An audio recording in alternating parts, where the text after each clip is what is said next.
Thank you, Madam Clerk. And thank you, Ms. LeighAnn Mikesell, for joining us again today for follow-up interviews, and congratulations on being one of our finalist 2 candidates. So, Commissioners, we're going to get started. Commissioner Hood is on his way. He'll be here momentarily, but we're going to get started with the presentation just to be respectful of everybody's time and the order of our agenda. So, if you will begin, Ms. Mikesell. Sure. And just to I'm plugged in. clarify for everyone, we are going to be doing a presentation, or receiving a presentation from the candidate, followed by a round of questions that are surrounding a few different main topics. Yep. So, commence with your presentation. Yep, just a second. You have Working with the way they're supposed to. There we are. There we go. Okay. All right. Well, it's good to see you all. It's been a little bit since we've been all together.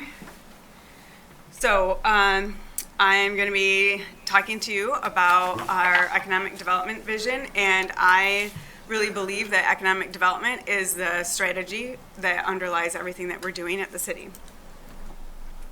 So I wanted to start out talking about some things that you may not know about me, even though I've been working here for 5 years. So I do have 30 years of professional experience, and the entirety of my career has been spent in service to the public. I have 20 years of experience managing projects and leading people. I've been working in the city of Muskegon since 2004. I have lived in the city of Muskegon for 33 of my 53 years on this earth, and it's just barely 53. As a child, I qualified for the free lunch program, and I'm the first person in my extended family of aunts, uncles, and cousins to earn a bachelor's degree. The whole of my professional experience has been in male-dominated fields, so I really understand what it's like to have my voice silenced, and repeatedly so. I am loyal and dependable, and I have a particular strength in reconciling differing perspectives. So, you know, I love our logo, our Watch Us Go. It's exciting to me that people are finally paying attention to us and that they are watching us, and we are making positive progress. So I'm going to talk a little bit about what I see as that positive progress toward our vision. So we've talked for a long time about wanting to be a destination community and make sure that we have quality of life for everybody. I think in order to do that, we have to have diversity, equity, and inclusion as the basis for everything in our work, because we really can only prosper together. As you're aware, I've been leading the Government Alliance on Race and Equity Partnership, and we have put forth to you for approval, and you have approved our equity vision statement. I led a cross-functional team to update our tax incentive policies to better match the Commission's goals. I have provided assistance to minority developers who needed financing options to build homes in Jackson Hill. I led the process to update our purchasing policy and made sure to include disadvantaged contractor goals in that policy. I'm partnering with MCEC on a City as School initiative where we're trying to get youth interested in jobs that are within city government. And we have supported the Black Business Expo over the last 2 years. So ever since I have started working at the city, I have been committed to expanding our public engagement. I think that we're only going to prosper when everybody's got a seat at the table. I found funding and eventually expanded funding for our neighborhood beautification grants. These are grants that offer residents some small amount of funds to update their front porch or the front of their home or their front yard. Those are applicable to our neighborhoods in Nelson, Angel, McLaughlin, Marshfield, and Jackson Hill. And we've talked about expanding that in future fiscal years. I also led the Mayor's Institute on City Design project and looking at development options for Jackson Hill. I presented the findings of that report and took input from the neighbors on that.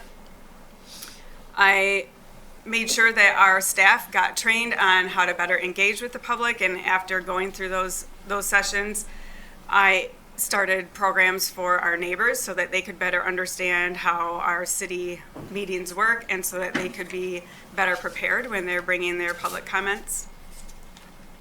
I've been working as a partner with Muskegon Public Schools. I'm collaborating with various community partners on a housing market study for the entire county. I am making sure that when we have our monthly project management team meetings that all of our staff are focusing on engagement and understanding when the public needs to be engaged and making sure that that is a focus for them. We've held a number of public forums. We've got staff that are working on other things that are really beneficial to our community, like our elections trailer, our city events, community policing, our smoke detector installation program. We really do have a lot that we should be celebrating that has been successful. I think that all of our actions really need to be grounded in sustainability. So we need to be thinking about that whenever we're making decisions. We have successfully converted all of our streetlights to LED fixtures. I led an effort to update all of the lighting at City Hall to LED fixtures. Our infill housing projects are including efficient appliances, so we're saving energy and we're also saving those residents on their energy bills.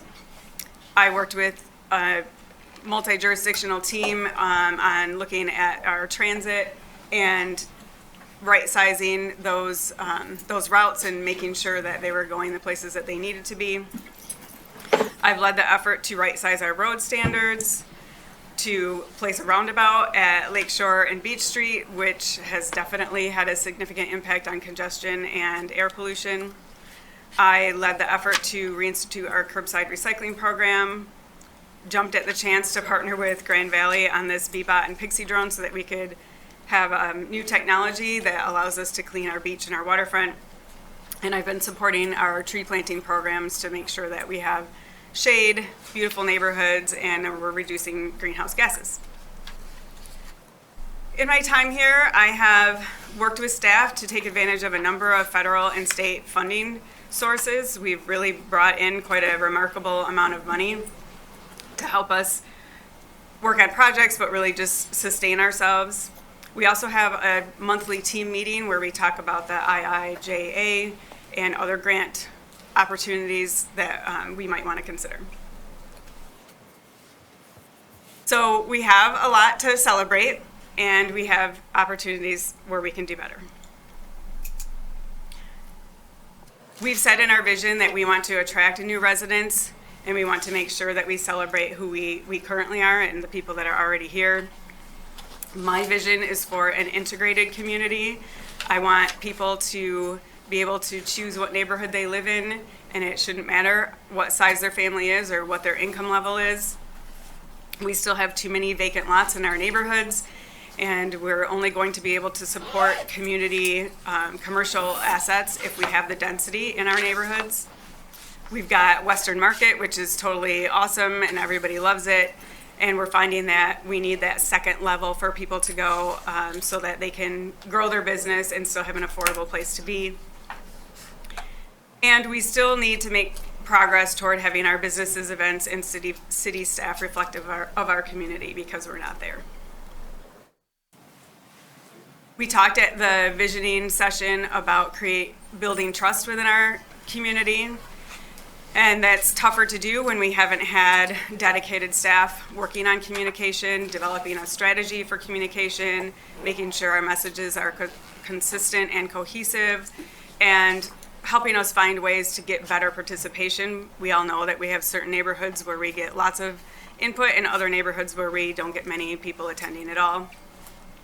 We've got outdated recruitment processes that are not making it very easy for us to diversify our staff. And while we have a focus on community policing, we still need to do better in having that group more engaged and visible within the community. You know, we're really lucky to live in this place. We have all these beautiful natural resources, and yet we have people that aren't able to access them or enjoy them. We've got utilities and even residences that are in danger and have been negatively impacted by recent events. We've got quite a large population that is dependent on transit for their daily needs, and we have a system that is really not, doesn't have sustainable funding. We do have beautiful bike lanes and bike routes in various parts of our city, but not enough of them. There are parts of our city that still are lacking of any. We need to update our zoning to support more density so that we can make sure that our vast array of infrastructure can be supported by the taxes that we collect. And we need to take a better look at all of our assets so that we're right-sizing and using our resources effectively. So we've got this great team here, and we're all working together, all of you included, in realizing this vision and doing better with economic development. One of the things that has really stood out to me is we've had this long time focus on quality of life, and that has really put people at the center of our community and the work that we're doing. My goal is that everybody feels welcome no matter where they are within our city. They need to be not just welcome, but they need to feel like they belong there. If we're going to have prosperity for all, we really need to make sure that we're embracing differences, that we're valuing our relationships over everything. I have ideas to create action plans through our Government Alliance on Race and Equity partnership so that we're updating our programs, our policies, our procedures to make sure that we're improving access and having access and distributing those programs more equitably. We need to establish these second-level incubation spaces for people. I want to update our database of minority-owned and operated businesses so that we can do a better job reaching out to them and finding ways to support them. I want to offer training on how to do business with the city. I've been talking about this for a couple of years. We need to make sure that our local businesses feel confident when they are contracting with us.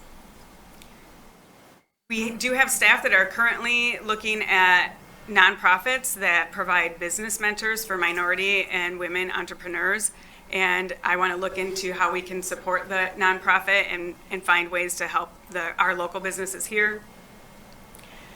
As you know, I'm very dedicated to increasing our housing options and making sure that we have affordability at many levels and across the city.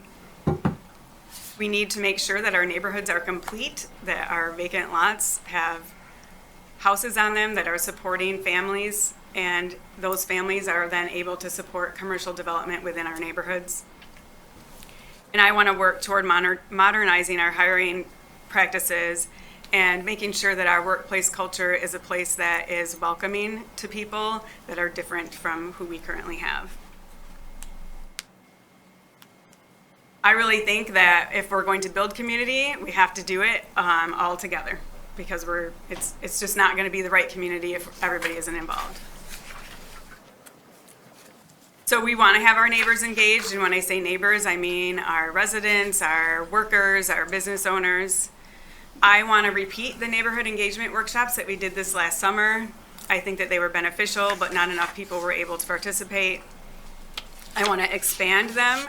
I'd like to have some other workshops on Robert's Rules and the Open Meetings Act and things like that, so we can really prepare more of our citizens to participate on our boards and commissions.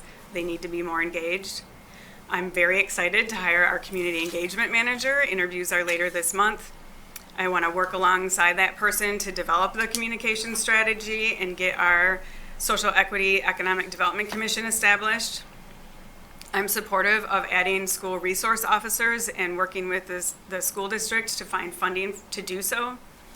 And I have an idea to start holding community days where we can go out into the different neighborhoods and have these kind of small events where we can highlight our city departments, listen to our neighbors, find out what it is they want from our city services and what they want in their community.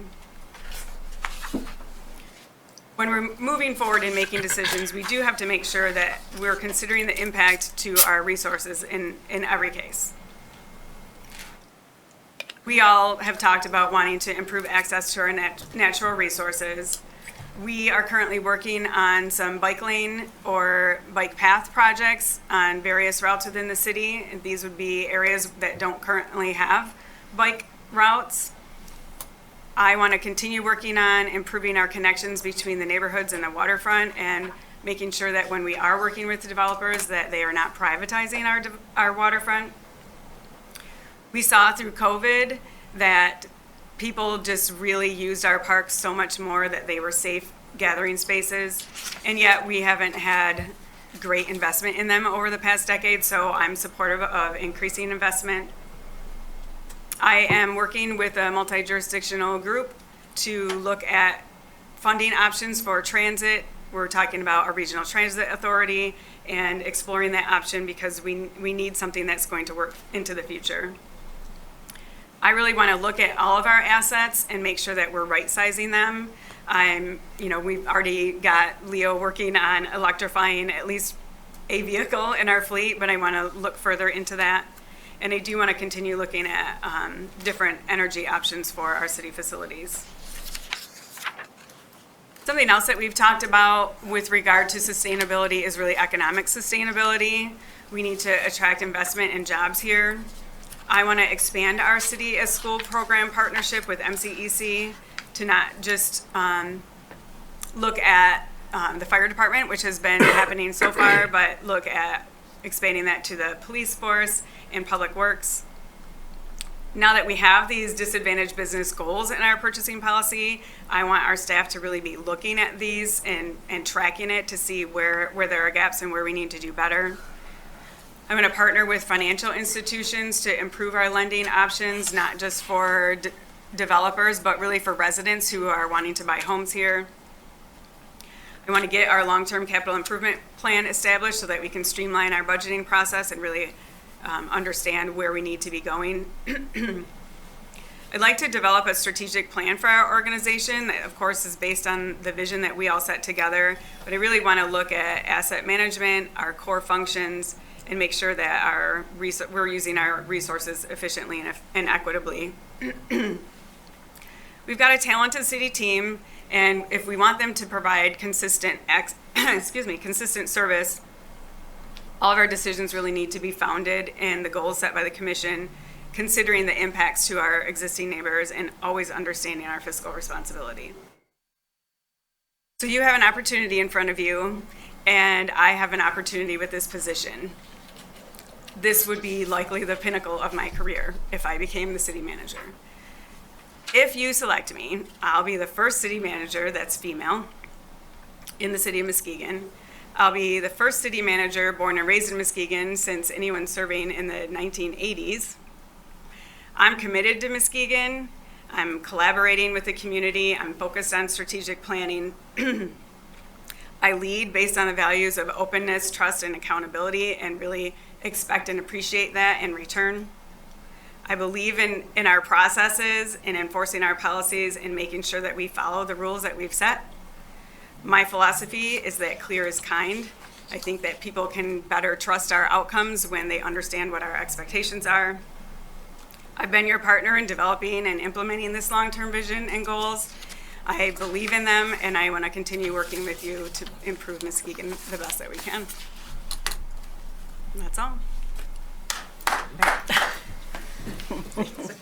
Thanks, Mikesell. All right, before we jump into the questions, could you just walk us through your process for how you crafted your presentation, what research you conducted, who you engaged with to develop your presentation today? Sure. I mostly relied on myself and my knowledge of what we've done so far. Certainly the goals are on our website. I refer to them often. That's why I put the portion on our cover sheet for staff to refer to that, because I think it's important for them to be looking at the vision on a regular basis. I've been involved in these projects, so it mostly came from my experience. I certainly have access to files that were used in, for instance, the MICD report and things like that. So, it was probably simpler for me because I've been here and things. Indeed, thank you. All right, so the questions that are being posed, you've received these in advance. Right. Because they haven't changed. I did. Actually, how much time do we have? We have. I just want to make sure I'm watching that. We started at. What time exactly did we start at? 2:32. 2:32. Okay. Then we're giving 55 minutes. Okay. Just want to make I sure. believe. Okay. Yeah. Or is it 50 or 55? I think we're doing. We want to do a bye break in between, so we're going to make sure we do 50 minutes. In which Okay. case, we're going to go up to 3:22. Okay. 322. 3:22. Okay, thank you. So, It's 2:52 right now, so I just Yes. want to make sure we don't get too carried away. About half an hour. yeah. Yeah, we originally were envisioning 45 minutes, 20, That's what I just. 15 minutes for the presentation and half an hour, so we're right on target in that regard. So we're giving an extra 5 minutes to make it 50 minutes altogether. Okay. So, without further ado, we're going to jump right into the questions, which you did receive beforehand. What diversity, equity, and inclusion training or experiences have you had, and how have you applied the training and knowledge to your past and present jobs and your personal life? I'm sorry, I was expecting you to keep reading. I have attended implicit bias and discrimination and harassment training numerous times throughout my career. I learned from those trainings to look at myself and how I respond to things. I do a better job of thinking about each situation and, how am I reacting? What are my reactions based on? And I think I do a better job of really making room for other people. And even if sometimes you can make the room, but people still don't participate, and so inviting them to participate. It's really important to me to hear all the voices. And something else that I've been doing is I've been reading books written by minority authors. Right now, I'm finishing a book that's called I'm Still Here by Austin Channing Brown, and I think it should be required reading for everybody. I also listen to podcasts focusing on the diversity, equity, and inclusion topics. So I'm always trying to learn more and do better. Thank you. And what have you done to promote diversity, equity, and inclusion in your current and prior jobs and in your life?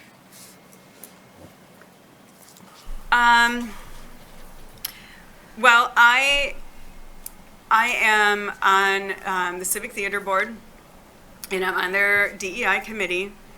We are working on looking at how do we increase participation. So we're looking at the materials that we're selecting. We're looking at how do we attract talent. We're looking at how do we get people into the doors to be our audience.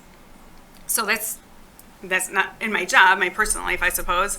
But I'm also very dedicated to this partnership with the Government Alliance on Race and Equity. As soon as I did some research on that group, I was really excited to bring that here. I've been encouraged by the cross-functional team that we put together for this partnership. I really enjoy hearing the perspectives of all the staff.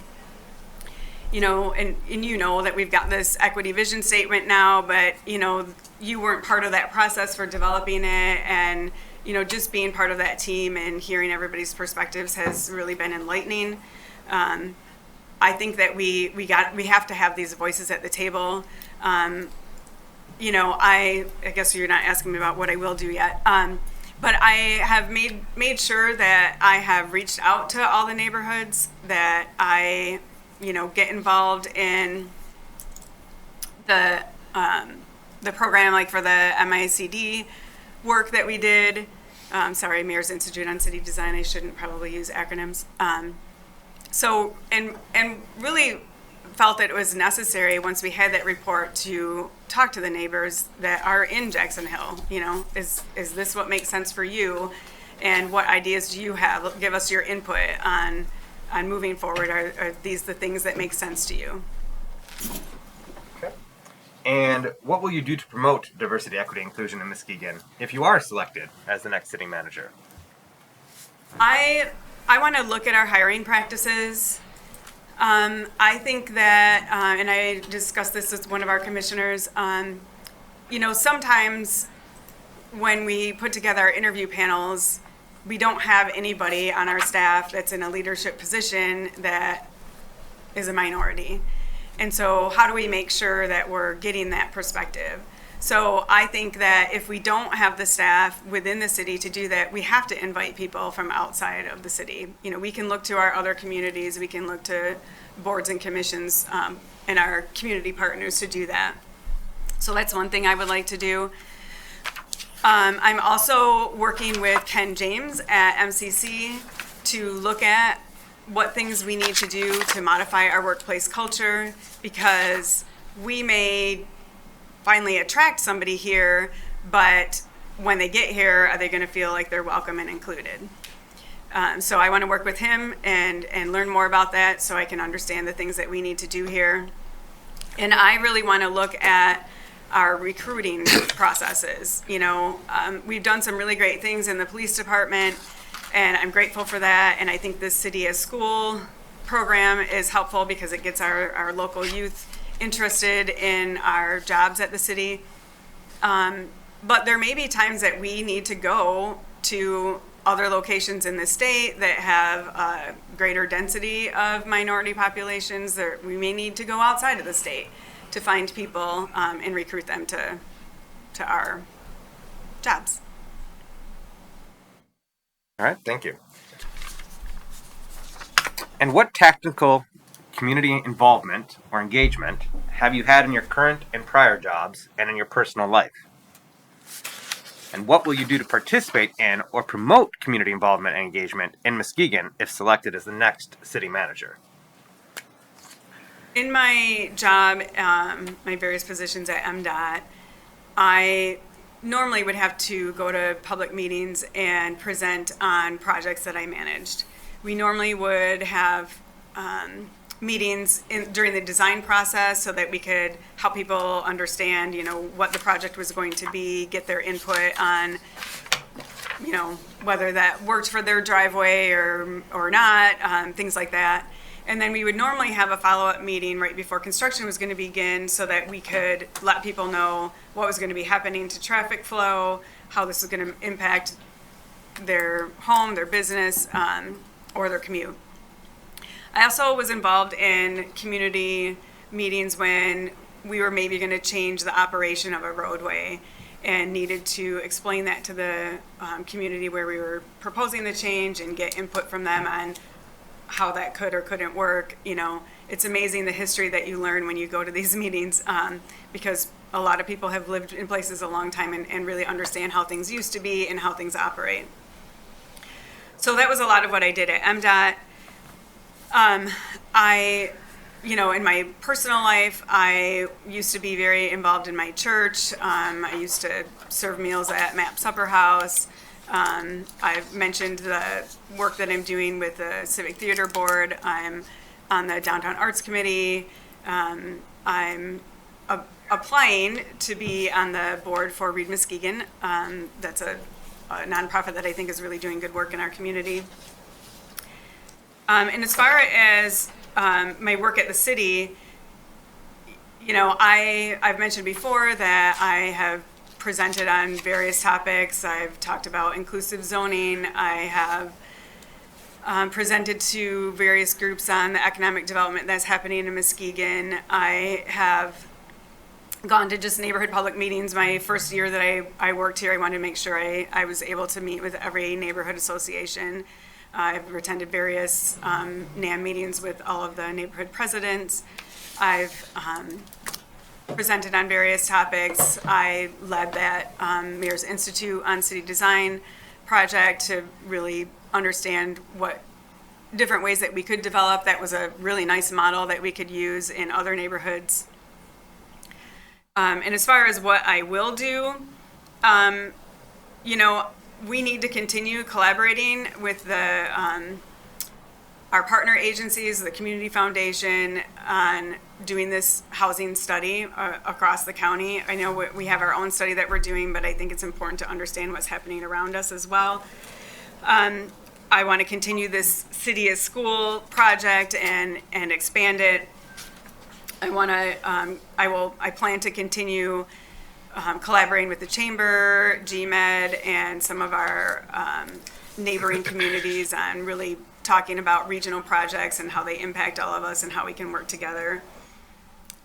You know, I'm super excited about getting this community engagement manager on board and working with that person to really set a communication strategy and make sure that we're improving our outreach to the public. Excuse me. And one of the things I really want this community engagement manager to do is start a community newsletter. I'm really excited for that to happen. You know, I mentioned I want to repeat our neighborhood workshops and expand those so that we can better equip our neighbors to serve the community. I, fully expect to continue serving on the Civic Theater and being more involved in that DEI committee. It's been a little bit stalled lately, so I'm anxious for things to get started on that again. I think I have made it clear to all of you that I really value input.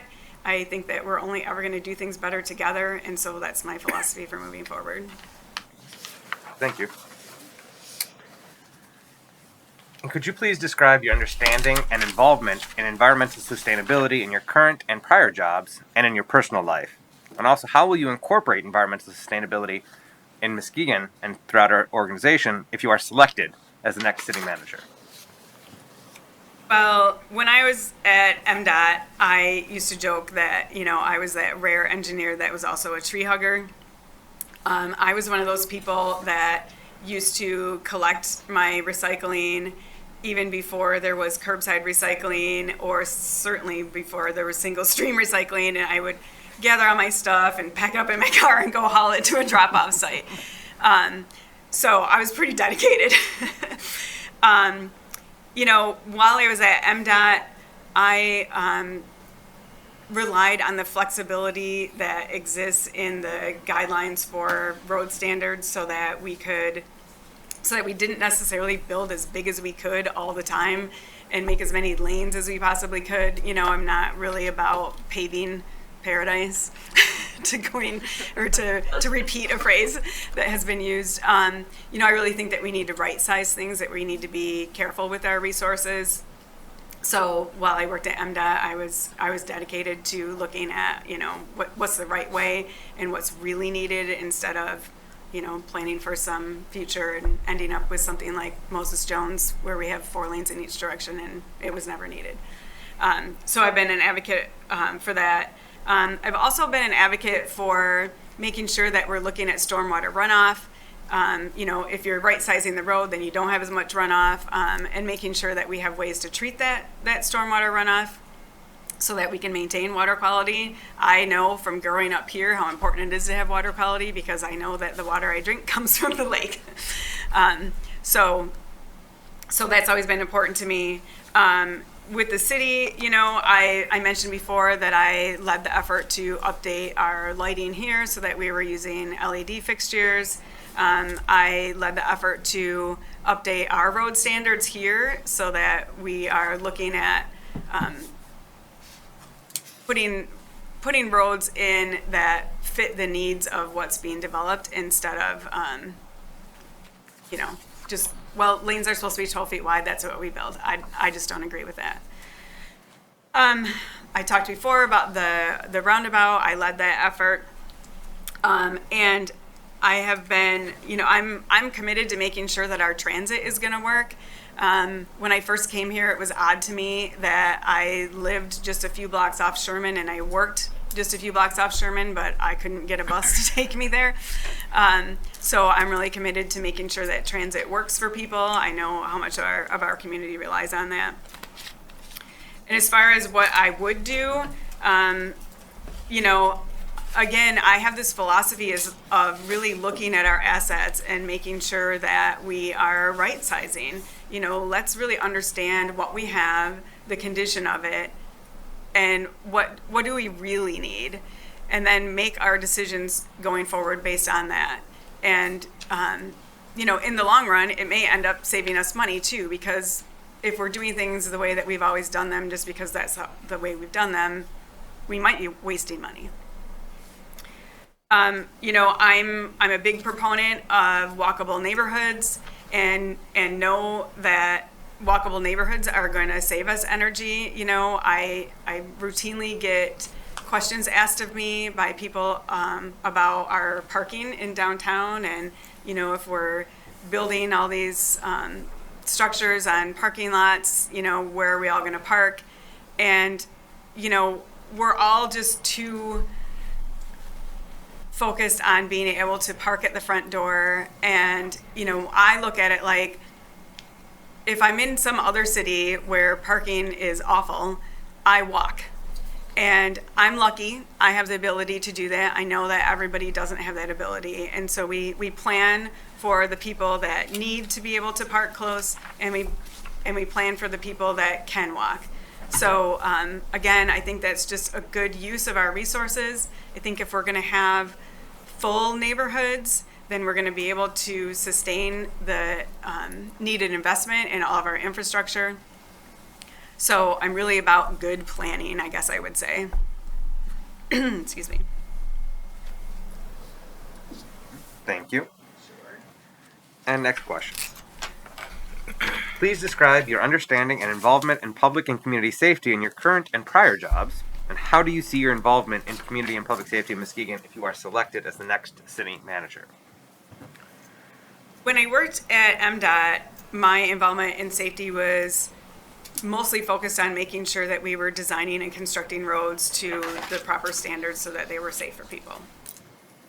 I was also involved in doing some incident management training and working with various public safety offices in various communities to plan for future incidents.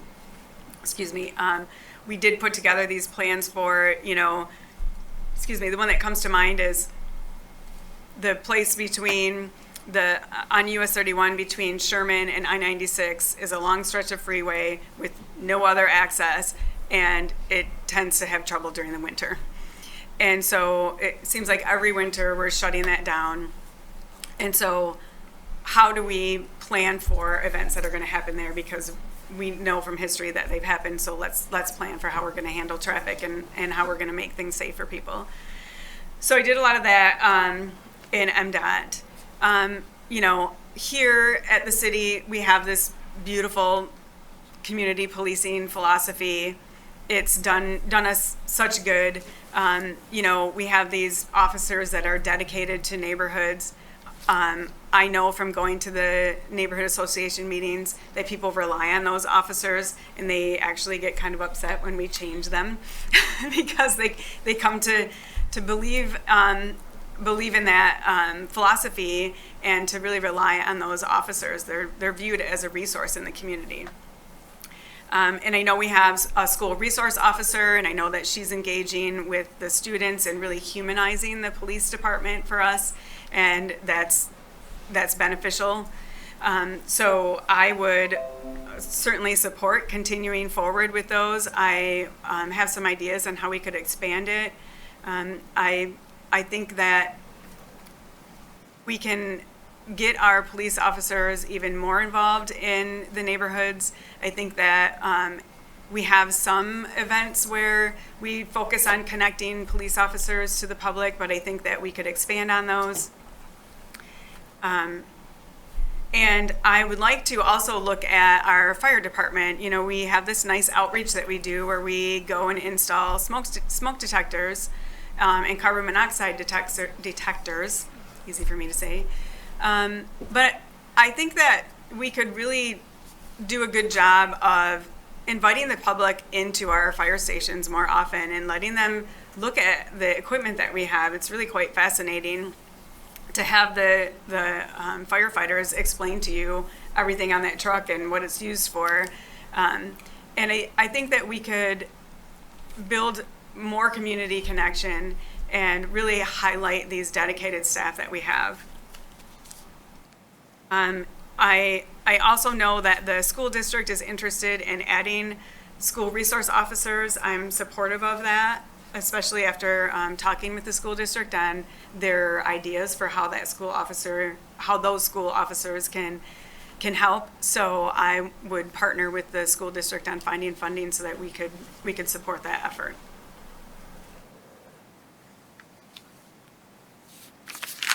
Thank you. And final prepared question. If you are appointed city manager, what is your plan for the first 180 days? I got really excited thinking about this because I've had so many ideas on things that I want to do. Certainly, I would be looking to fill some positions. So I have felt very keenly the absence of Frank, and having a team that still has the same amount of work to do but not enough people. So one of the things that I would really want to focus on is hiring a deputy.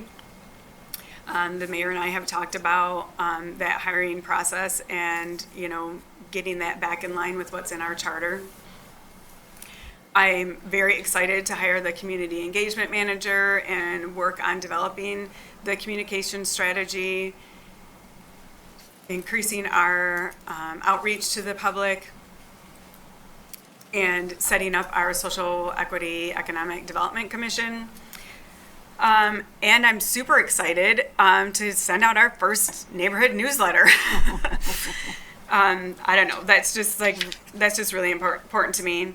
I would certainly assist with the hiring of our Parks and Rec department head, and making sure that that person gets established and is starting to look at the organization of that new department, getting that put into place. And once we get that person online and established, I would make sure that we focus some efforts on more community outreach and updating the Parks and Rec plan, like we had talked about. The mayor and I had talked about some ways that we could do that, going to various parks and talking to people that are there and asking them what do they like about this park, what do they see as lacking, what would they want to change. We've done a good job of doing an inventory, but just because it's there doesn't mean that's the thing that should be there. Mm-hmm. So really looking at, what is it that the people want? Thinking about partnering with some of the programs that are already offering football, basketball, boxing, gaming, all the things that are happening at our parks, and find a way that we can partner with them so that we can get more people involved, and eventually think about how we might expand offerings for recreation.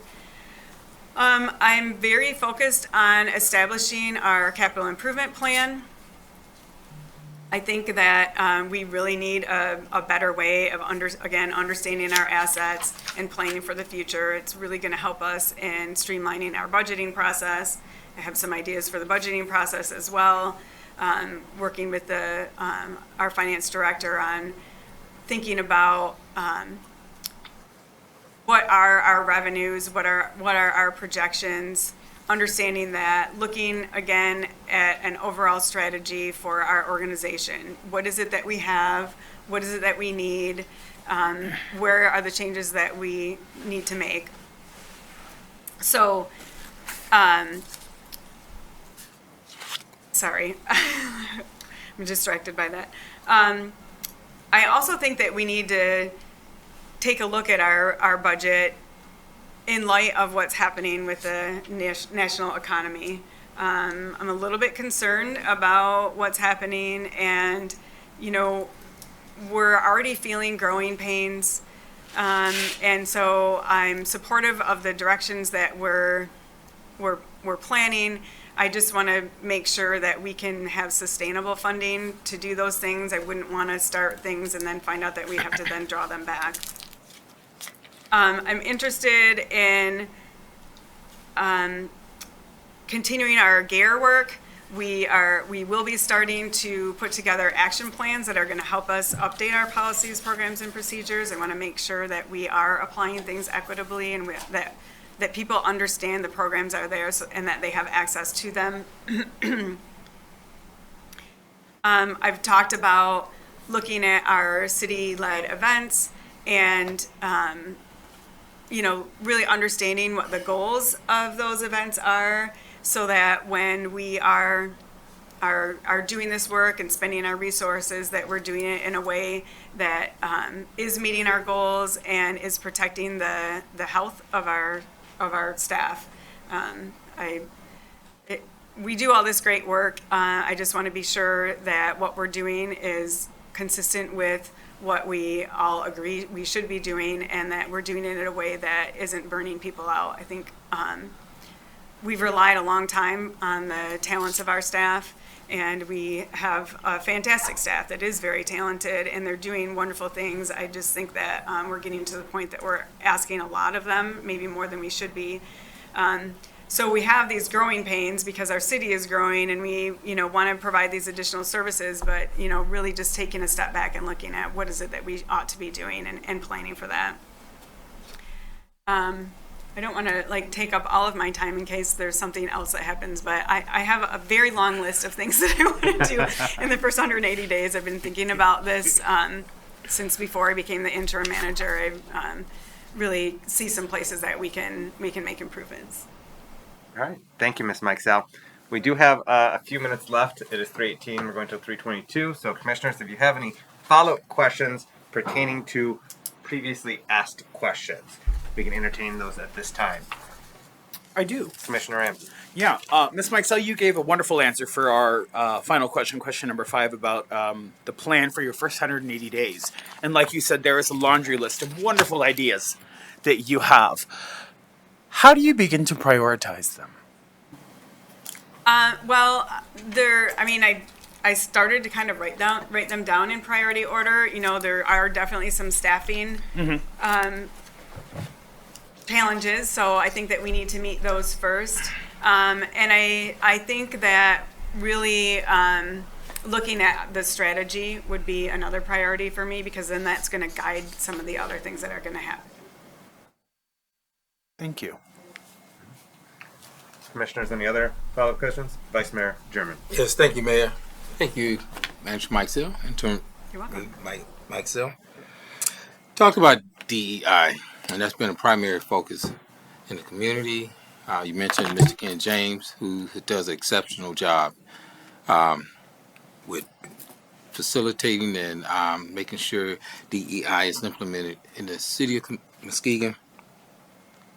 When we talk about DEI, I look at the initiative of programs and policies aimed to promote the representation and encouragement and participation of employees of all walks of life.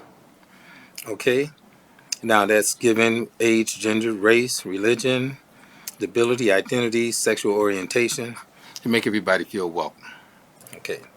Now, you were in a position to hire our first police chief that could have been African American. Could you explain to us why you didn't do that? And this deals with diversity, equity, inclusion, and this is what you're stressing. So, and the second question, do you hold a certificate or accreditation in DEI? Go ahead.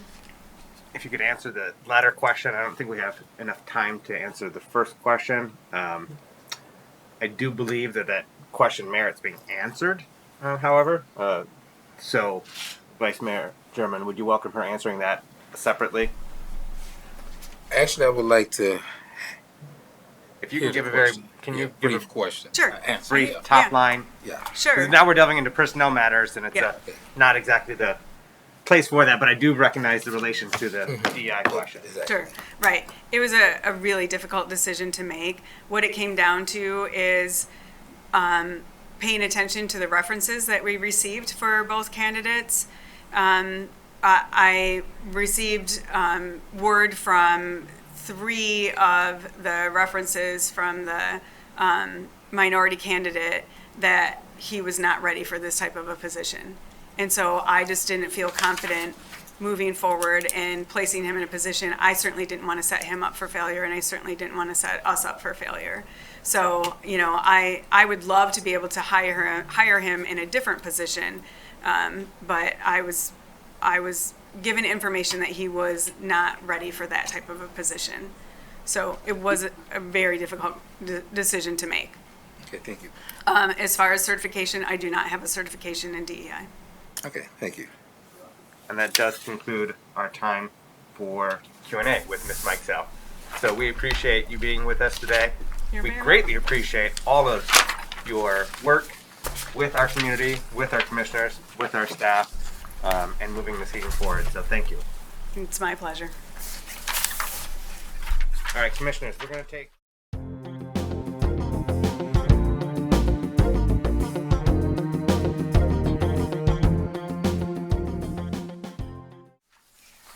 All right, and we're going to proceed.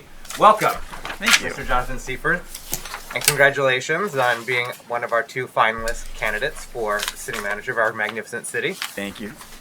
And so we're going to start with a presentation that you have produced, followed by a round of questioning, and you have received those questions in advance. No, not the updated ones, I don't believe. I mean, the presentation ones, yes.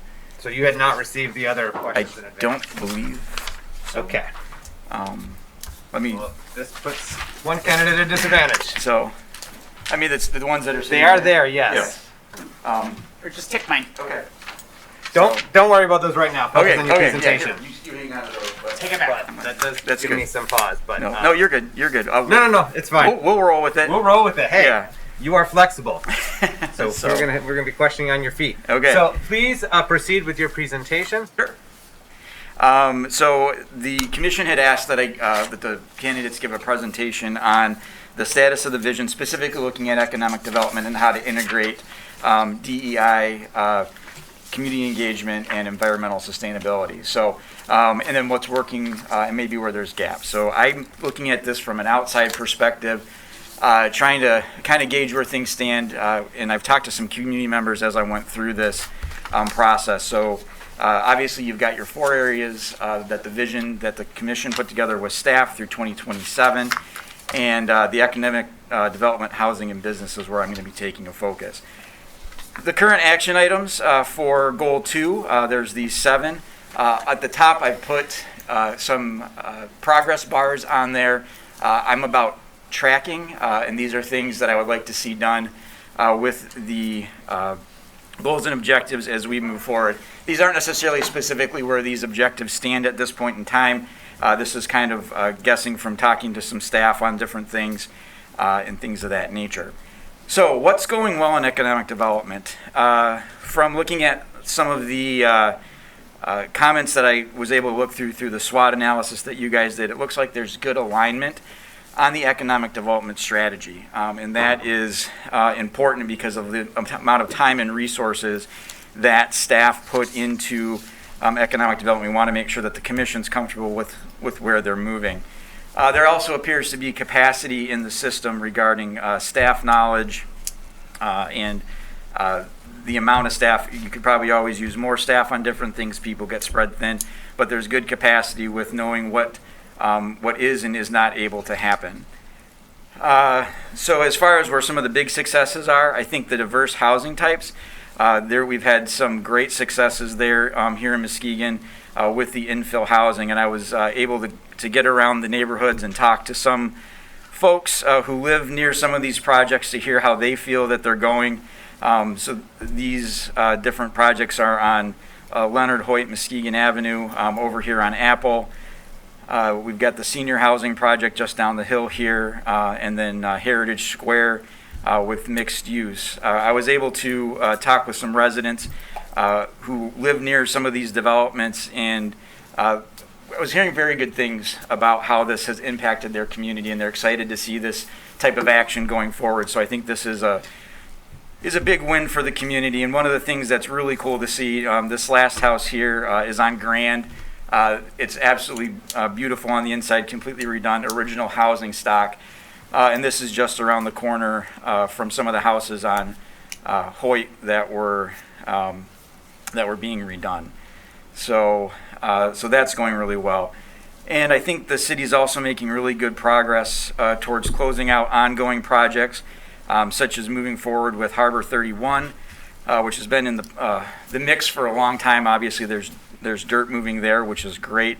Adelaide Point, the public engagement process that Adelaide Point is going through is pretty impressive. I was able to be there on Monday night for some of the engagement, heard some of the community questions, and the presentation that Ryan was able to give on that project. One that I'm really excited to see as a former downtown director here is the Ameribank building that Brianna Scott and Joel Ferguson are working on. This was a project I spent a lot of time just trying to figure out who owned it. When I was the downtown director, it was owned by a lady in India. And it was hard to get a hold of her to say what's the long-term plans and things like that. So it's great that the city took the initiative to make some investments here to make it easier to redevelop, and I'm really excited to see what Mr. Ferguson and what Ms. Scott do with this project. So where are there some opportunities? And the gaps was the question, is the way that was presented, but I'm looking at it as opportunities. The scattered brownfield project has been really successful with the housing, as we just saw with the other slides. There's an opportunity to expand that into the commercial sector, which is one of the objectives that the commission has as well. There's commercial nodes that were traditionally existed throughout the city. These top two photos are Irwin and Terrace. And then if you head further west to Irwin and Peck, there's some existing businesses in that area that could, and there's some vacant spaces next to them that could benefit from this type of investment. Jackson and Erickson up in Jackson Hill, there's a building which I believe is currently a food pantry a couple of days a week, but this could be a nice option for some micro businesses. We'd want to make sure we're working with the community, the neighborhood, to see what type of businesses they would want there to support what they have going on in that area. The other thing that I think we've got an opportunity on is to prioritize retention and expansion of existing businesses. From an economic development perspective, this is the most cost-effective way to do economic development and to grow jobs locally. It's working with the businesses that are here that have been investing in the community and finding out ways that we can help them grow. And that's, simply getting into their doors at least once a year, listening to what their challenges are, listening to where we as the city can be more helpful to them. We need to track our successes and failures, and we need to be honest with where our successes and failures are, because if we're honest on both of those accounts, it makes the public more comfortable approaching us when they've got concerns. We need to communicate clearly to the community about what's working and what's not, what we're tracking and why. An example of a community that does this really well is Boulder, Colorado. Obviously a much bigger community than Muskegon, but they take a very simplistic approach. They put right on their Boulder measure page if things are off track, if a goal is met, if it's not met, things of that nature. It's very simplistic. There's not really any gray area, and the city stands up and says, we're off track here. And they're going to show the data on how they came up with that. I think Muskegon's got a similar opportunity with the development of the new website and communicating with the public. We need to have communication of clear expectation on timelines to developers, investors, and businesses.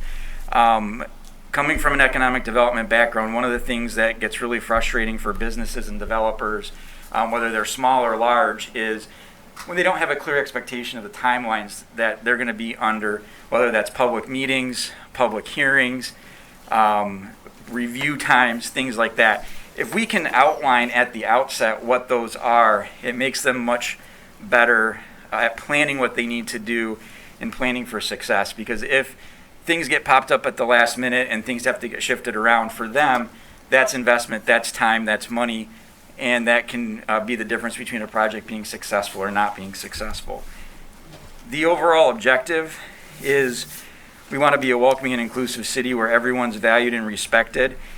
And that's where the communication piece comes in, I think, and that community resources are equally shared, and that's where the planning and reporting aspect comes in. So how do we get there?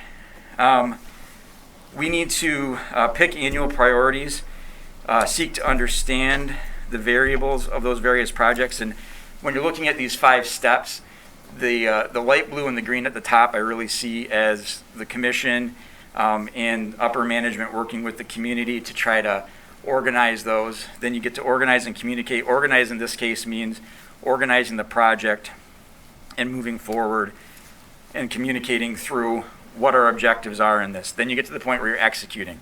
This is staff working through things and making sure that what the commission and management has outlaid moves forward. We then move into the evaluation process. This moves back up more into the administrative role, and we evaluate what worked, what didn't, so that we can be better next time. And then there's the reporting and communicating. And this is a tool really that it gives you as the elected officials, the management, and really anybody in the city the ability to look through and read and understand what it was we were doing and why we did it. And then we can go back and look and see where we need to change things. And I see this as a constantly moving continuum, kind of like the budget process. You start planning 6 months out, then you go through the approval process, staff executes the budget, and then 6 months into the fiscal year, that starts all over again. Kind of a similar process. This is just a tool that I imagined on another way to pictorially represent what's going well in economic development and maybe what might not be. And this could be applied to any of the various objectives that the city has. So this is just more of a pictorial tool. Now, looking at diversity, equity, inclusion, community engagement, and environmental sustainability as it relates to economic development. So I started out by looking at the city's equity and vision statement. So Muskegon, and this grew out of GARE, this grew out of the association with the Ottawa County Diversity, Equity, and Inclusion Office. I was also involved with that office when I was in Coopersville. But the vision statement, Muskegon's an ethnically diverse city where everyone is valued as individuals.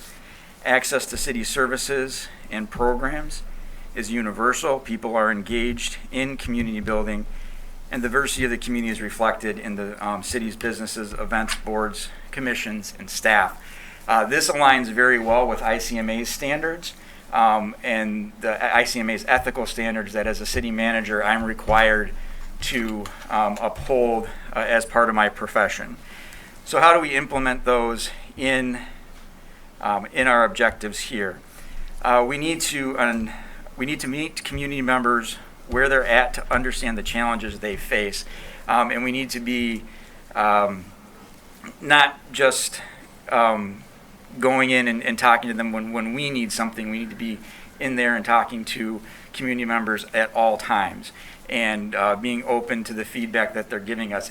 If we're engaging on one thing and they want to talk about something else, we have to give them that space and respect to do that, because we might be the only ones that they're interacting with in the city for a certain period of time, and there's things that they need to let us know.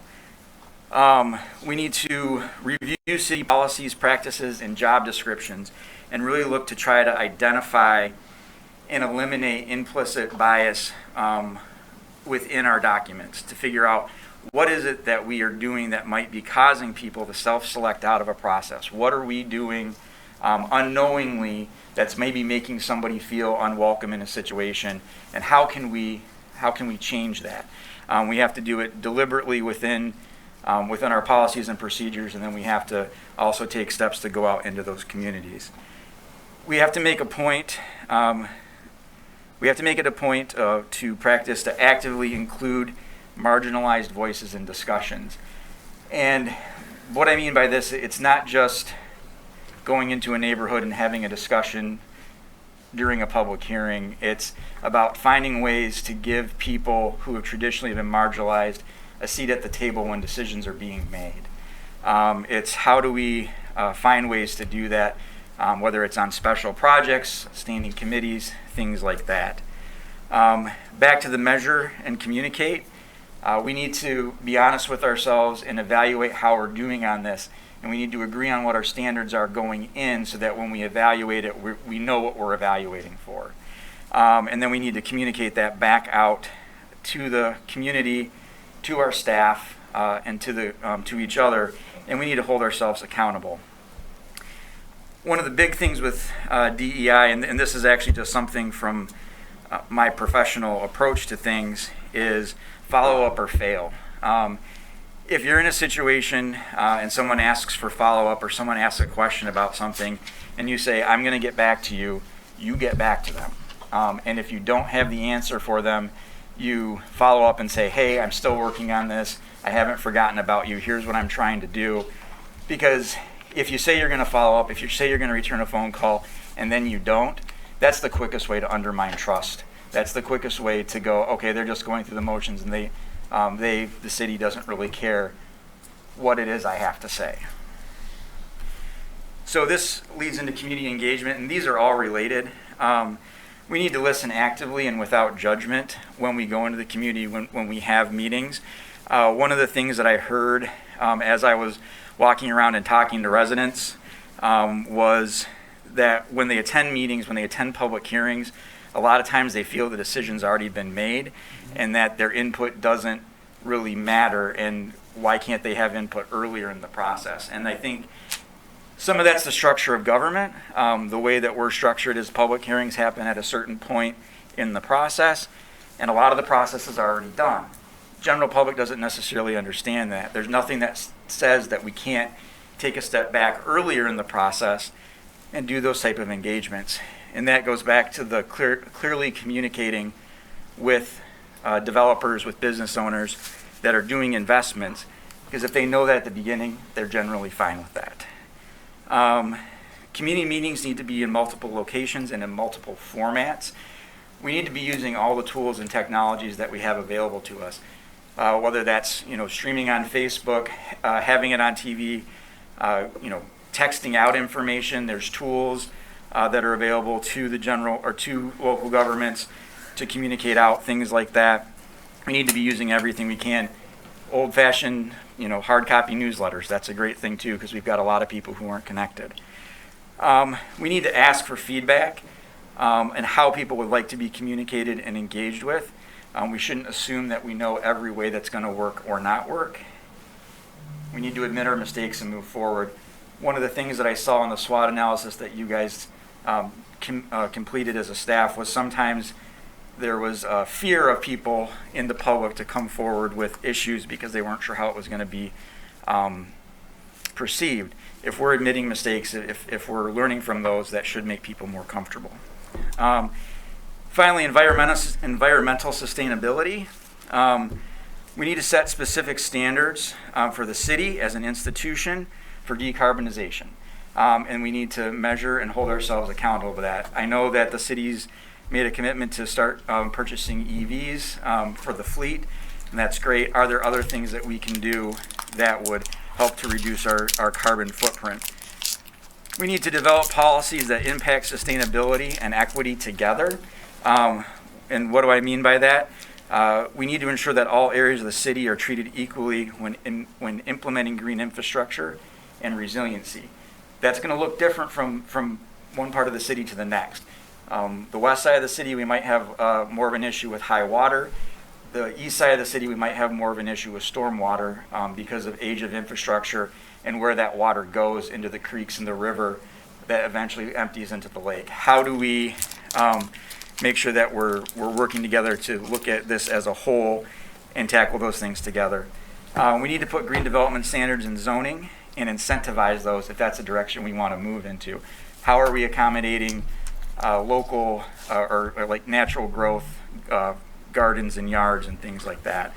And then something I learned about when I was talking to a resident is something called wedge standards, and I did a little bit of research on it, and that's about waterfront edge development and ensuring public access, views, things of that nature. There's a whole certification process. It's a pretty big document. I didn't get through the whole document on it, admittedly, but it looks like a cool thing that we could look at to try to work through and work together to make sure that those type of things are integrated into our planning, which we have been successful doing as we've been moving through with Harbor 31 and I think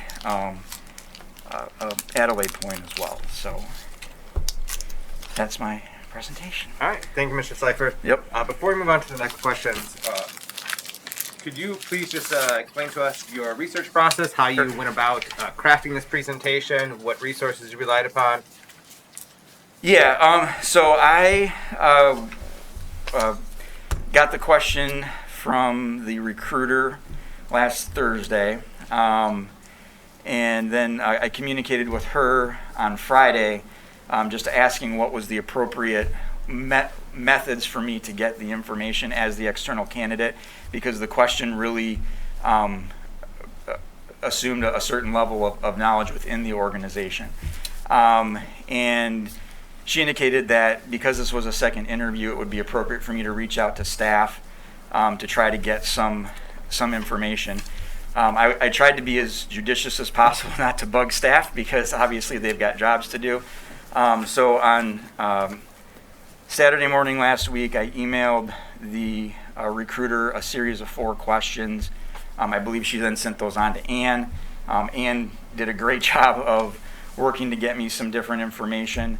And then I did reach out to a couple other staff members directly to try to get some additional context for things. But there were a number of the documents that I was looking for that either didn't exist or they weren't able to find, which is fine. That's not a big deal. But it helped me to kind of move the presentation in a direction on that tracking, because that's some of the stuff I was looking for. Because in your objectives, it says that there'll be regular tracking and reporting on that.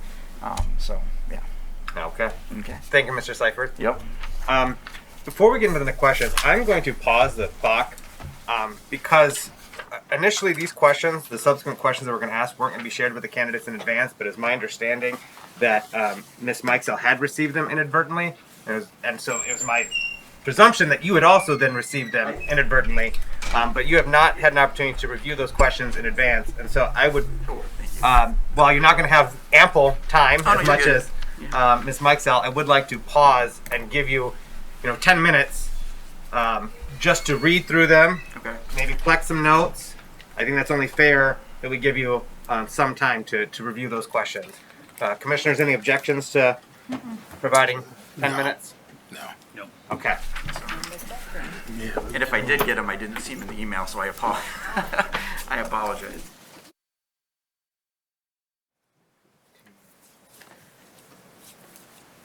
I'm trying to figure out where we were because the presentation went a little bit over. Yeah. Maybe 20, 50, 30. We're going to allow 30 minutes for Q&A. So, what diversity, equity, and inclusion training or experiences have you had, and how have you applied the training and knowledge to your past and present jobs and your personal life? So when I was in Coopersville, just like the city of Muskegon, we were one of the original organizations to sign on to the Ottawa County DEI office, and started going through that training with Robin in that office, completing the GARE worksheet and onboarding through GARE, just like the city of Muskegon did. I'm also on the DEI committee for the Michigan Municipal Executives, which is our statewide organization for public managers. And really what the board has tasked us with doing is finding resources for public managers to implement into their communities, no matter their size. Because we know that as public managers, everyone's facing kind of different challenges in that DEI sphere.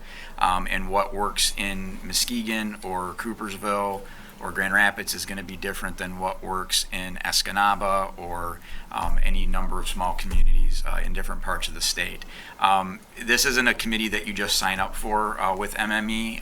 You have to be vetted for that committee.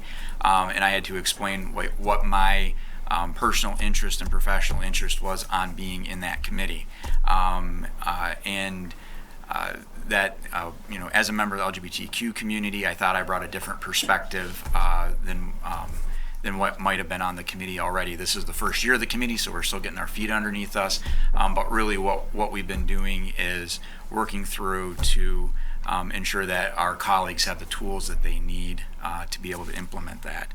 In my past and current jobs, as far as DEI, when I was in Coopersville, we were updating we updated the HR manual, and I took strides to change things in our HR manual to be more inclusive, to put practices into place that allowed us for vetting of candidates in application processes that were blind, so that we could get we were looking more at experience as opposed to names, or how people might know each other, things of that nature. That did work in getting some more diverse pools of applicants into the process. Currently in Gaines, we are updating the HR manual, and we're doing the same thing there, and looking at how our policies and practices, how they might be skewed in one way or the other. We haven't had the ability to take it to an outside source. At ICMA, they took our code of ethics to, I believe it was the University of North Carolina, and they went through a process to vet those things out. I haven't been able to do that in any of the organizations I'm part of. That would kind of be costly. But looking at the tools that I've got available to me, I've tried to integrate that. So that would be for that part. Do you want me to go on the next part of the question? And what have you done to promote diversity, equity, and inclusion in your current and prior jobs and in your life? So in current in prior jobs, I've really been looking at it through the hiring process, and how we can make sure that the process that we're going through is bringing in diverse pools of candidates. And in my personal life, I'm the family member, or I'm the friend that will kind of push things when people will make maybe comments or jokes that they might not understand why it's inappropriate, or things of that nature, and kind of have those discussions with people, share my experiences with them on why things, why structures that might be in place might be uncomfortable for someone who isn't necessarily a cisgender straight white male, and how that and how that impacts people in everyday life. And what will you do to promote diversity, equity, and inclusion in Muskegon and our organization if you are selected as the next city manager? Well, as I talked about in my presentation, I think one of the most important things we can do, and I believe the city has started to do this, is looking at our policies and practices, job descriptions, anything like that we can do to make sure that we're removing any hidden biases in our processes that are causing people to self-select out. I think one of the biggest challenges that communities face, or organizations in general face, is we don't know where our blind spots are. So we have to be able to take a step back, listen to people, and figure out where those are, and figure out how we can change things to make them feel like they're included. Not make them feel like they're included, make them understand that they are included. There's things, unseen or unsaid things, that might happen within organizations, just within job descriptions. I've experienced it looking at job descriptions, and there's terms I'm like, maybe I need to think twice about that one, or something like that. But in reality, the person writing it was probably a completely innocuous thing, but they might not have understood it.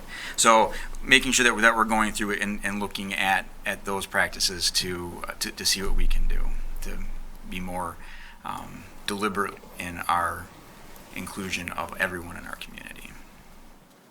Thank you. And what tactical community involvement and engagement have you had in your current and prior jobs and in your personal life? And what will you do to participate in or promote community involvement and engagement in Muskegon if selected as the next city manager? Can you define how you're looking at tactical in this sense? Just planned engagement, or okay. Yeah. Okay. Intentional, localized. Intentional, okay, yeah. So in Gaines, my current community, when I came on board, we were starting a process of implementing a public safety special assessment, a township-wide special assessment that everybody would be paying. The process, when I took a look at it, I determined that we needed to take a step back, reevaluate it, and engineer how we were doing the engagement with the community, because we were kind of going through the steps just as it was required by law, and we weren't taking those extra steps to explain what we were doing and why. So we work through things that way to make the process more transparent, to make it be done in English, while still making sure that we were, and I'm using English here as opposed to legalese, because we actually also did, in that instance, we put everything out in Spanish as well. And then the following year, as we were doing our master plan update, we then put out our master plan survey in Burmese, Nepali, Spanish, Vietnamese, and Bosnian, because those are the 5 languages other than English that are most spoken in Gaines Township, and engage with the community that way. In Coopersville, I was very involved in various aspects of the community. I was a member of Rotary. I volunteered at community events. I was seen in businesses. I made it a point to eat lunch in different restaurants downtown, various times of the week, so the business owners would see me, the residents would see me, and they could come and talk to me.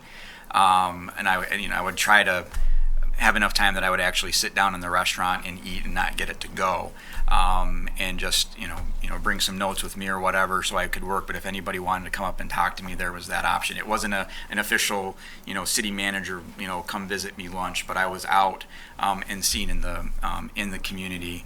I would kind of like I did when I was researching here, I would walk around the neighborhoods and see what was going on and talk to people that were mowing their lawn or just sitting on their porch. And I did that this past week in a couple of neighborhoods here in town. I drove around, I parked my car, I got out and I walked around and I talked to residents. So I would see myself continue to do things like that. When I was a downtown director here, much like in Coopersville, I made a point of going into businesses and checking in with what they were doing, even if it was just to buy something small, that they were seeing me as the downtown director, because we were asking them to put into the business improvement district into place. We were asking for money there. So it was important that they saw me. In Gaines, it's a township, 36 square miles. It's a little bit different structure than a city.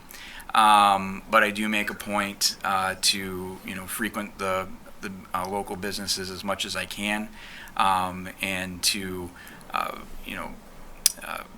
do things within the community when there's events. This weekend's Heritage Festival or tomorrow's Heritage Festival in Gaines, to show up to that and engage with people.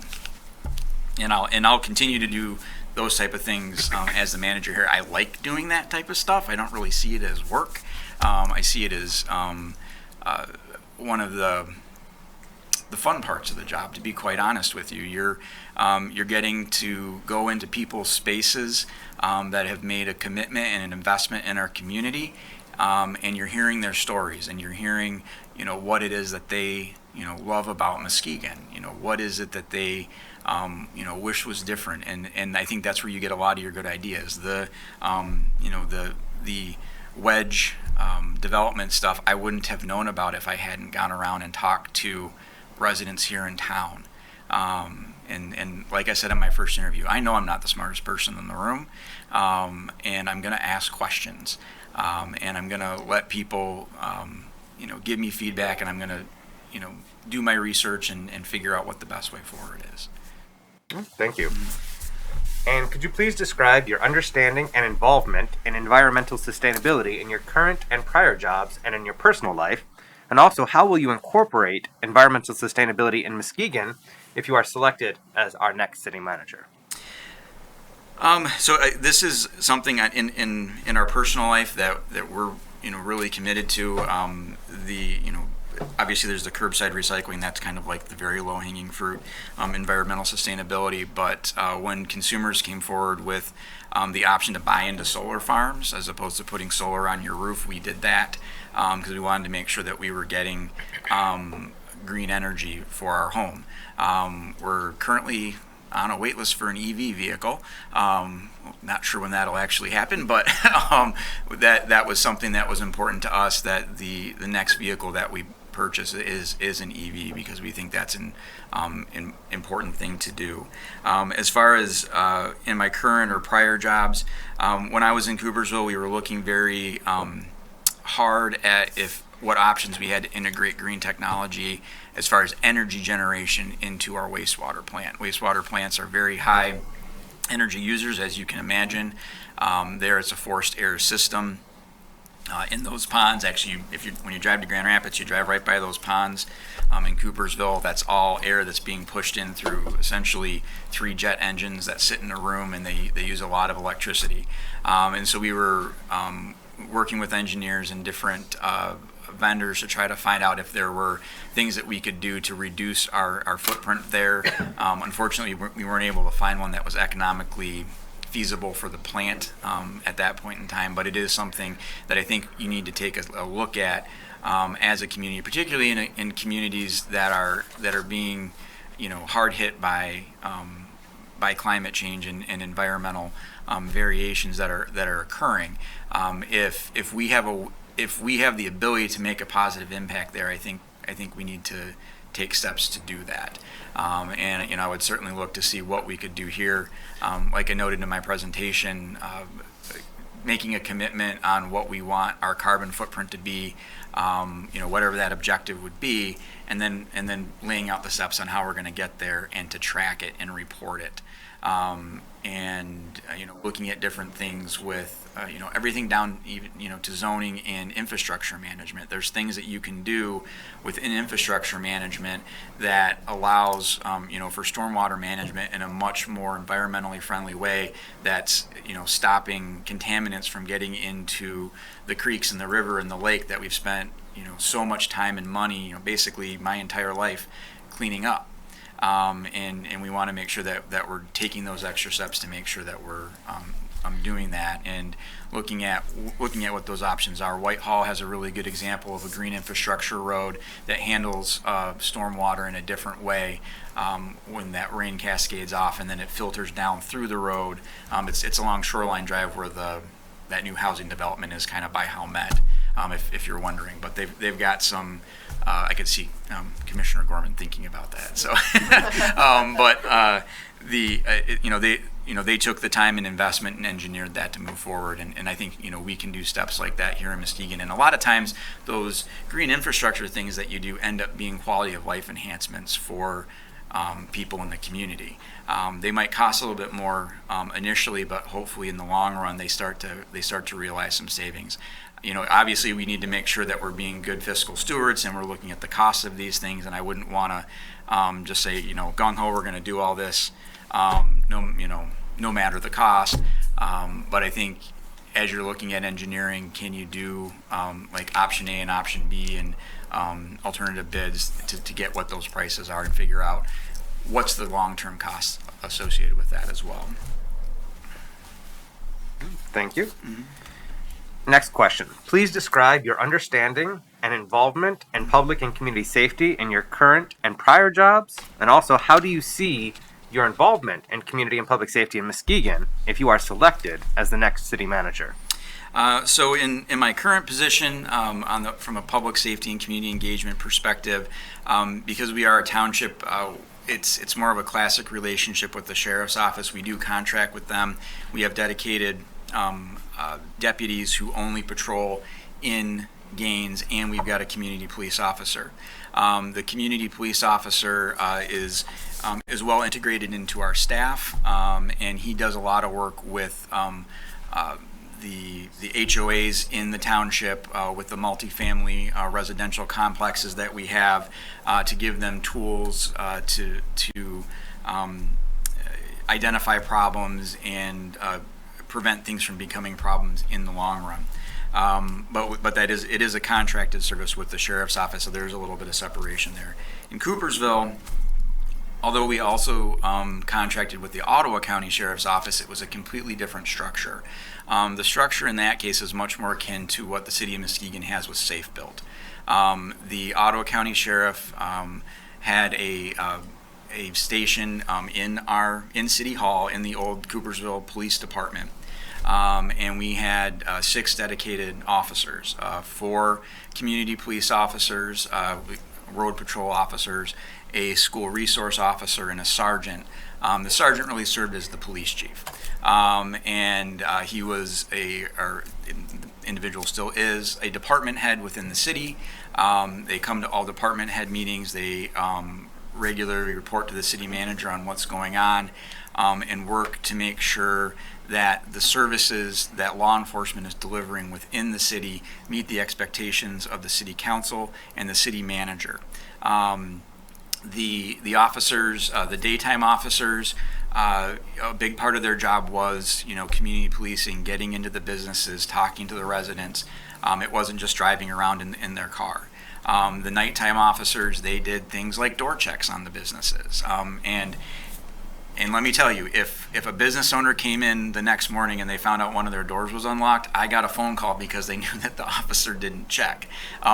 Which, I mean, I guess you can look at that a couple different ways. They forgot to lock their door, but it became something that they became accustomed to because of the community policing engagement that we had. Yes, they wore a different uniform. They wore an Ottawa County uniform, but the equipment, the cars were paid for by the city up until my last year. Then we renegotiated the contract for a variety of reasons, but they were our officers.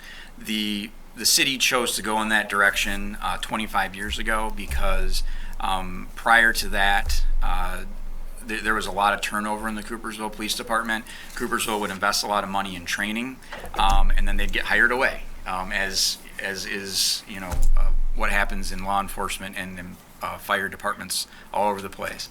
A lot of them were going to the county, and so one of my predecessors, Tom O'Malley, went to the sheriff, who happened to originally be from Coopersville, and said, is there a better approach here, where we don't lose our community policing, where we still have our community involvement? And it's been a great success. And actually, Hudsonville's now moved to that, Spring Lake Township, Spring Lake, and Ferrysburg as well. So although it is a different structure, I think it's much more akin to what you would expect of a local police department to be. One of the great advantages was if we had an officer who wasn't working out, it was easy to move them out and move somebody else in. Thankfully, that didn't happen very often, and we had people who were committed to community policing, and they were truly integrated into our team. And I would see the engagement that I would have with the police department here to be similar to what I had in Coopersville. Active relationship with the chief, getting to know the officers and encouraging them to be active in the community, to get to know the people that they are here to serve. And I think Muskegon does that really well, from talking to people in the community and seeing how situations that could go sideways very quickly have been handled very well here, is something to be very proud of. And I would make sure that the message from the city manager's office was that type of engagement needs to continue, because that's how we're successful and that's how we serve the community that we're here to serve. There shouldn't really be a separation there. The community police officer program has some great perks to it. I believe they get paid a little bit more, and they have some flexibility in their hours, which makes it a more attractive position to be in, which is important because they need to be building those relationships. All right, thank you. Mm-hmm. And final prepared question: if you are appointed city manager, what is your plan for the first 180 days? A lot of listening, to be perfectly honest. I think when I came into my current community, I spent the first 6 months really just listening and understanding how they did things. I don't think it behooves a manager coming into an organization to say, I know how to do things better than you. I think you need to understand the structures and mechanisms you have in place.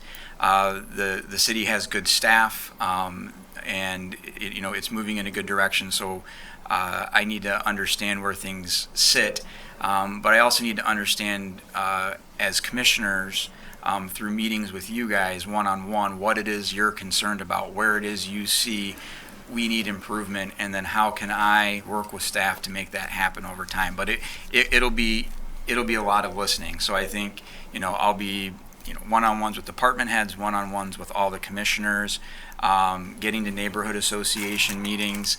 I don't know if that would if every community or neighborhood association would happen in that first 180 days, because I know they don't all meet regularly. But making sure that people know who I am, being accessible, getting to the different departments and getting to know folks throughout the departments, and talking to those frontline staff on what they're seeing and what their concerns or ideas are, and then try to see how we can get small wins to begin with, and then start making bigger changes. But coming in from the outside, it's definitely going to be a lot of listening. On the flip side, because I know the community, I'm not starting from square one necessarily, so I'll have a base of knowledge that I'm coming in to things with. I'll also want to make sure that I'm engaging with our partners at Muskegon Public Schools, at the Chamber, at the Community Foundation, all those organizations that we would want to have good working relationships with. And I think that's every organization that's in our community, and in our neighboring communities that have impacts here. So yeah, that's how I would spend the first couple of months, 6 months or so. All right. So we do have 6 minutes left over for any follow-up questions from commissioners that pertain to the prepared questions that we've asked. I do have one right off the bat. You spoke in your presentation a good amount about data tracking. Yes. About identifying your objectives, your metrics, tracking it. How would in your first 180 days, would you start implementing that?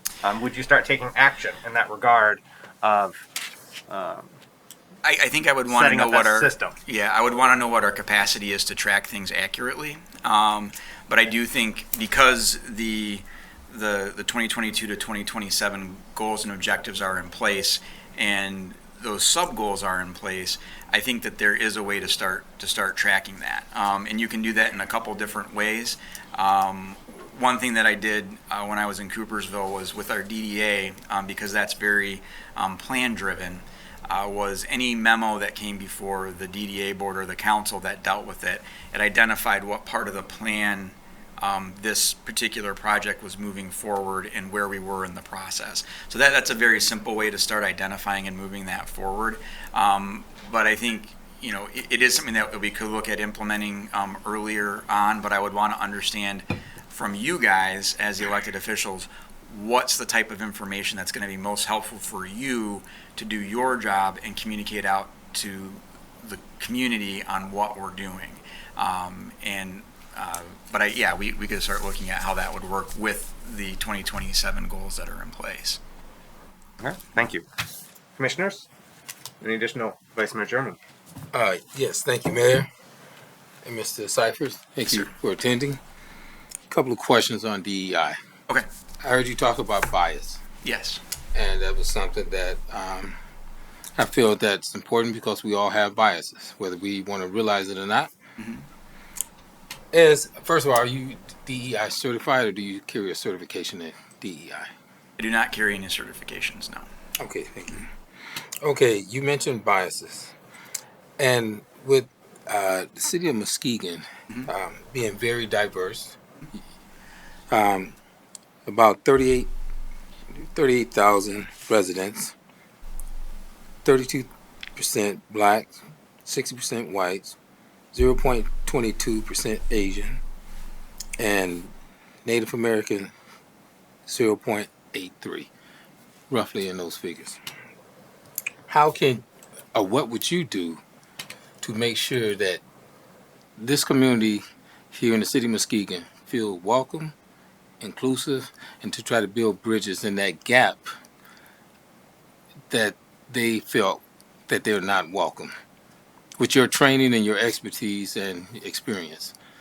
So I think really what I would look to do as the manager, and I would ask department heads to do, and I think this would also be involvement from the commission as well, is when we're putting out olive branches, it's going to where our residents are at, and allowing them to have the space to have the conversations that they need to have with us, and start building that trust. Because I think, from my experiences moving through the DEI process, from talking with people who have a lot more knowledge and experience in this area than I do, it's about making sure that when you're engaging traditionally marginalized communities, that you're not just showing up when you need something. You're not just showing up when you want a master plan survey done. You're not just showing up when you when you have a public hearing that you need to do to check a box. You're showing up at different times to engage with them on a maybe even on an informal level, to start building that trust. And building those relationships, because that's how people start to feel more comfortable with you, is when you start building those relationships outside of that structure. And that's not something that one person can do for an institution the size of the city of Muskegon as an entity. It needs to be something that we're looking at as a whole, and that we're putting ourselves in a space where we're taking the feedback that we're getting in a non-judgmental way, not getting defensive about things, because the individuals are expressing things to us because they have a passion for it, or they've had an experience that's causing them to articulate things in that way. And so I think if doing that in a respectful manner consistently is how you start to make people feel that their opinions are valued just as much as anybody else's. Thank you. And how would you? Vice Mayor Chairman, we have time for one more question. Okay. Sorry. Commissioner St. Clair. Thanks. Today and during the last interview, you referenced your time as the downtown director. Yep. And you had mentioned that you were a big piece of the process to move the farmers market was engaging with the community. At a 10-year remove, looking back on how that went, is there anything that you feel was very good out of that, or is there anything that you look back and think, I really would have done something different? I think obviously in retrospect you always get some better perspectives on things, and I guess to kind of frame things with my role as the downtown director, I was tasked with kind of engaging the larger community in what the logistics of the movement and how this would benefit downtown and things of that nature. Looking at it from a manager perspective, I think that we probably had an opportunity